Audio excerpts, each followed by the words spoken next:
हाँ जी सर। हम लोग यहाँ पर बेसिकली जनरल अगर हम लोग फॉर्म ऑफ द टेरिफ की बात करेंगे तो मैथमेटिकली आप देखिएगा तो टेरिफ को हम लोग बेसिकली यहाँ पर एक्सप्लेन करते हैं।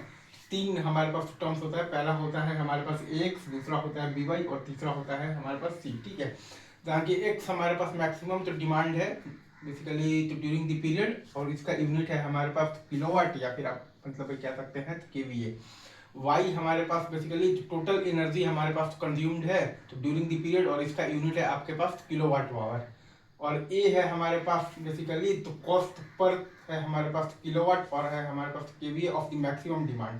ठीक है, और बी है आपके पास तो वाई के करस्पॉन्डिंग है आपके पास कॉस्ट पर है आपके पास kilowatt hour of the energy consumed. ठीक है, बी है आपके पास कॉस्ट पर kilowatt hour of the energy consumed. ठीक है, सी है आपके पास fixed charge during each billing period.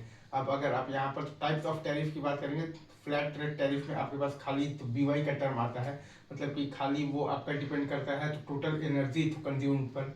और अगर आप तो ब्लॉक रेट अगर आप तो टैरिफ की बात अगर आप करेंगे तो प्राइस जो पर यूनिट है वो आपका फर्स्ट ब्लॉक में हाईएस्ट रहेगा, फिर नेक्स्ट ब्लॉक में वो आपका तो घटता चला जाएगा। Like B1 Y1 plus B2 Y2 plus B3 Y3 dot, तो B1 ज्यादा है B2 से और वो ज्यादा है B3 से, और मतलब कि ऐसे वो बेसिकली तो घटते चला जाएगा, राइट।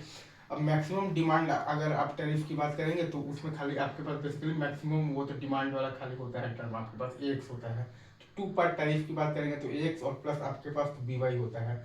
अगर आप यहाँ पर थ्री पार्ट अगर आप टैरिफ की बात करेंगे तो एक्स और प्लस BY और प्लस सी होता है। वैसे ही आप देखिएगा तो आपके पास पावर फैक्टर जो टैरिफ आता है उसमें हम लोग बेसिकली तो गुड और पुअर तो मतलब पावर फैक्टर वाले यूजर्स के बीच में हम लोग बेसिकली तो डिफ्रेंशिएट तो करते हैं। ठीक है, मतलब कि स्लाइडिंग अगर आपके पास स्केल या फिर एवरेज अगर आप पावर फैक्टर टैरिफ की बात करेंगे तो एक हम लोग बेसिकली पावर फैक्टर को रेफरेंस मान लेते हैं। ठीक है, और बेसिकली जो भी आपके पास यूजर्स हैं जिनका कि पावर फैक्टर उससे नीचे या फिर उसके बेसिकली तो ऊपर है तो उनको हम लोग तो पेनलाइज करते हैं, या फिर उनको हम लोग बेसिकली यहाँ पर तो बेनिफिट अगर हम लोग ये तो देते भी हैं। ठीक है, और वो आपका जो पेनलाइजेशन और जो बेनिफिट होता है वो आपके पास प्रोपोर्शनल होता है आपके पास डेविएशन के। ठीक है, ये आपको तीन चार चीज़ें खाली याद रखनी है। बाकी अगर मान लीजिए कि आपके पास क्वेश्चंस आएंगे तो फॉर्मूले बहुत सिंपल है, वो सॉल्व हो जाएंगे। ठीक है।